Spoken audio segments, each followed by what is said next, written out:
अस्सलाम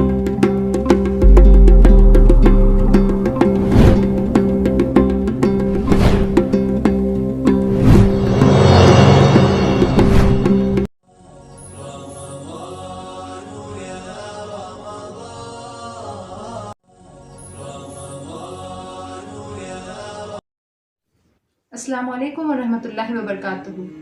आज जिस टॉपिक में मैं बात करना चाहती हूँ वो है कुरान रमज़ान के बारे में क्या कहता है। पूरे कुरान में सिर्फ एक जगह अल्लाह रमज़ान के महीने की बात करता है। जब हम रमज़ान के बारे में सोचते हैं तो सबसे पहले हमारे जहन में जो बात आती है वो है रोज़े रखना, तरावी पढ़ना वगैरह।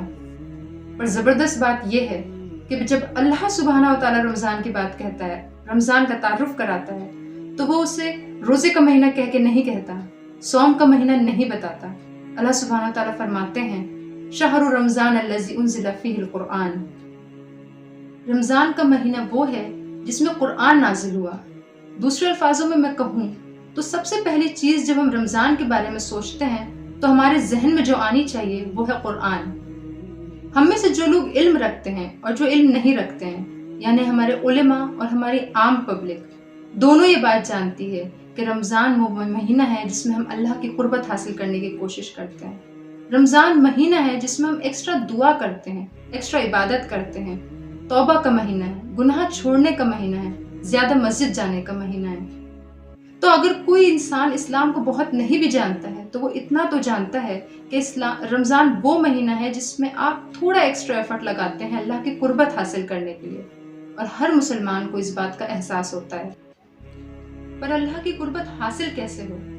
अल्लाह का बहुत बड़ा एहसान है कि कुरान में अल्लाह ने हमें इसका जरिया बताया है, अल्लाह के करीब आने का जरिया, और वो जरिया है कुरान खुद किताबुल्लाह।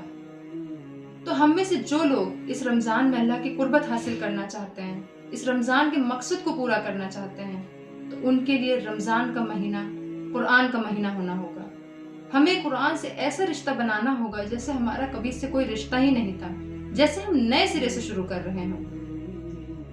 अगर हम उन आयतों, सूरह बकरा की उन आयतों की बात करें जिनमें रमज़ान का जिक्र है, तो हम ये देखें कि ये सूरत मदनी सूरा है। इसका मतलब है कि मुसलमान एक वक्त से मुसलमान थे। सहाबा किराम को एक वक्त गुजर चुका था मुसलमान हुए। उन्हें पता था कुरान के बारे में, उन्हें पता था आखिरत के बारे में, उन्हें इन सब चीज़ों का इल्म था। लेकिन फिर भी जहाँ अल्लाह सुब्हानहू व तआला रमज़ान का तारुफ करा रहे हैं, वहाँ कुरान का भी तारुफ करा रहे हैं। वहाँ सिर्फ रमज़ान का जिक्र नहीं है, कुरान का भी जिक्र है। कुरान हिदायत है लोगों के लिए। जब ये आयत नाजिल हुई तो मुसलमानों को पता था कि कुरान हिदायत है लोगों के लिए, हमें भी पता है। लेकिन फिर भी जब अल्लाह अज़्ज़ा व जल रमज़ान की बात करता है तो वहाँ कुरान की बात करता है, जैसे कि हमें फिर से नए सिरे से शुरू करना होगा। तो हमें और आपको कुरान ऐसे पढ़ना होगा जैसा कि आज से पहले कभी नहीं पढ़ा। उसे पढ़ना, उसे समझना, सोचना और गौर फिक्र करना होगा जैसे कि ये पहली बार हो। हमें सोचना होगा कि जब हम रमज़ान से बाहर आए तो हमारा असल में कुरान से एक रिश्ता हो, क्योंकि रमज़ान की असल रूह कुरान है। हम इससे इतना करीब हो जाएं कि हमारे खून में दौरान करने लगे। जब हम रमज़ान में कुरान से अपना एक रिश्ता बना लेंगे, हम कुरान वाले हो जाएंगे, हम इससे अपने आप को तरोताज़ा कर लेंगे, फिर हम इसे लेके उठेंगे दूसरों के लिए। तब दूसरों को वाज़े निशानियां दिखाएंगे हिदायत की। ये मकसद है रमज़ान का, उम्मत को वापस सीधे रास्ते पे, हिदायत पे ले आए।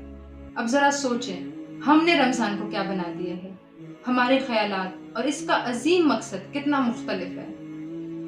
रोज़े का मकसद है कि आप तकवा हासिल करें, और रमज़ान का मकसद और भी बड़ा है कि आप शुक्र करने वालों में से हो जाएं। मेरी अल्लाह से दुआ है कि हम अल्लाह को दिखा सकें कि हम वाकई एहसान मंद हैं, कि वाकई हम शुक्रगुजार हैं कि हमारे पास कुरान है, कि हम कुरान को इतना पढ़ें कि जितना हमने कभी नहीं पढ़ा, कि हम कुरान को इतना समझ सकें जितना हमने कभी नहीं समझा, और हम कुरान को इतना याद कर सकें जितना हमने कभी नहीं किया। हम वाकई कुरान वाले लोग बन जाएं इस रमज़ान, और फिर उसका असर पूरे साल हमारी जिंदगियों पर नजर आए। आमीन। اللهم ارحمنا بالقرآن واجعله لنا إماما ونورا وهدى ورحمة اللهم ذكرنا منه ما نسينا، علمنا منه ما جهلنا، وارزقنا تلاوته آناء الليل وآناء النهار، واجعله لنا حجة